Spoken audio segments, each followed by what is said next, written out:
ဟုတ်ကဲ့ကျွန်တော်ညီကိုတငယ်ချင်းမိတ်ဆွေတွေကျွန်တော်ဗီဒီယိုမလုပ်ပေးဖြစ်တာတော့တစ်လကျော်2လနေပါလောက်ဖြစ်သွားတယ်ပေါ့နော်ဒါမဲ့အဲ့ဒီကြားလဲကောင်းပါတော့ကျွန်တော်ပုံမှန်ဗိုလ်တွင်းပတ်တီးတွေ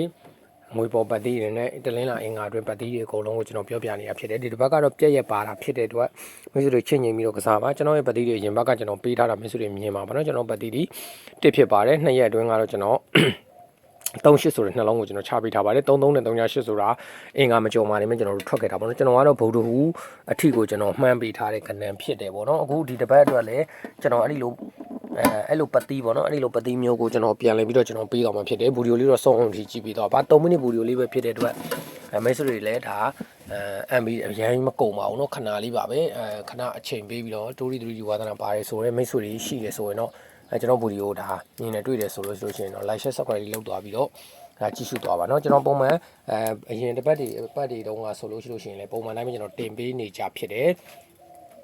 ဒီဗုဒ္ဓဟူးတွင်းပေါ့เนาะဗုဒ္ဓဟူးတွင်းပတ်တီးတွေကတော့အထွေထူးမရှိဘူးဒါပတ်တယ်ကျွန်တော်တို့ကစားတယ်ပေါက်ပြီးဆိုရင်ကျွန်တော်တို့ကဒါအမြဲရပြီဆိုရင်ကျွန်တော်တို့ဒါလုံလောက်တဲ့ပမာဏရသွားပြီဆိုရင်ကျွန်တော်တို့နားတာပေါ့เนาะကြာတာရီတောက်ကြမှာနည်းနည်းပပလောက်ပဲကစားပြီးတော့အမြဲရအောင်လို့နောက်တစ်ပတ်မှာတရင်လာအင်္ဂါဗုဒ္ဓဟူး3ရက်ကိုကျွန်တော်တို့ကပြန်ဆောင်ပြီးကစားတဲ့နည်းဖြစ်တယ်ပေါ့เนาะ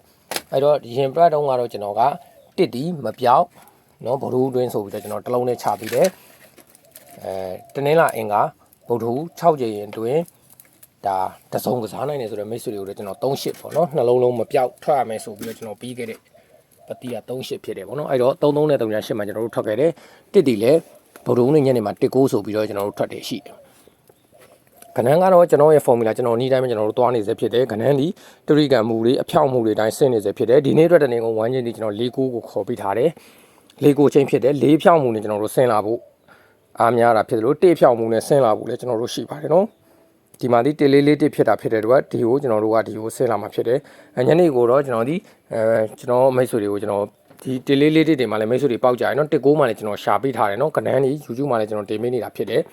အဲ့တော့ဒီနေ့အတွက်ကိုကျွန်တော်ပြောပေးမယ်ဒီနေ့အချိန်ဒီ၄ကိုချင်းဖြစ်တယ်ဒီကို၄တရီကန်၄1 4 6ဖြစ်တာဖြစ်တဲ့အတွက်ဒီကို၄တရီကန်တနေ့ကုန်ဆင်းလာနိုင်တာဖြစ်တယ်လို့ဒီမနက်ကို၄ထိတာ1ထိတဲ့ကနန်းနေနဲ့တင်ပြီးတော့ရှိုက်ပြီးတော့ကစားပါ၅ပရိတ်ထွက်ရင်၃ညပရိတ်ထွက်တယ်အဲအကြောင်းကျွန်တော်တစ်ကိုးထွက်တော့ကလည်း၃ညပရိတ်ထွက်လို့ငါးပရိတ်ပြန်ချုပ်ဖို့ကျွန်တော်ပေးခဲ့တယ်เนาะအဲ့မှာ1 4 4 1ကျွန်တော်တို့ပေါက်ကြလိမ့်မယ်လို့ကျွန်တော်ထင်တယ်အဲ့တော့ညီကိုတငယ်ချင်းမိတ်ဆွေတွေကိုကျွန်တော်ပေးခြင်းတဲ့ပတ်တီးကတော့ဒီနေ့အတွက်နေကုန်ဒီကျွန်တော်6ဟွာပေါ့เนาะ၄ကိုကျွန်တော်ပေးပြီးသားဖြစ်တယ်အဲ့တော့2ရက်အတွင်းကိုကျွန်တော်က2ခုပေးမယ်2ရက်အတွင်းပတ်တီးဒီ2ခုပတ်တီးဖြစ်ပါတယ်2ရက်အတွင်းပတ်တီးဆိုတာကတနေ့အင်္ဂါမရှိဘူးဆိုတော့တင်းလာနဲ့ပုတ်တို့ပတ်တီးဒီ2ခုပတ်တီးဖြစ်တယ်တလုံးနဲ့မပြောက်ပတ်တီးဒီ10ပတ်တီးဖြစ်ပါတယ်ခင်ဗျကဲအဲ့တော့မိတ်ဆွေတိုင်းထိုးတိုင်းပေါက်ကြပါစေစသက်ရအစီအမေကြပါစေလို့ကျွန်တော်ဆုတောင်းပေးလိုက်ပါတယ်ခင်ဗျာ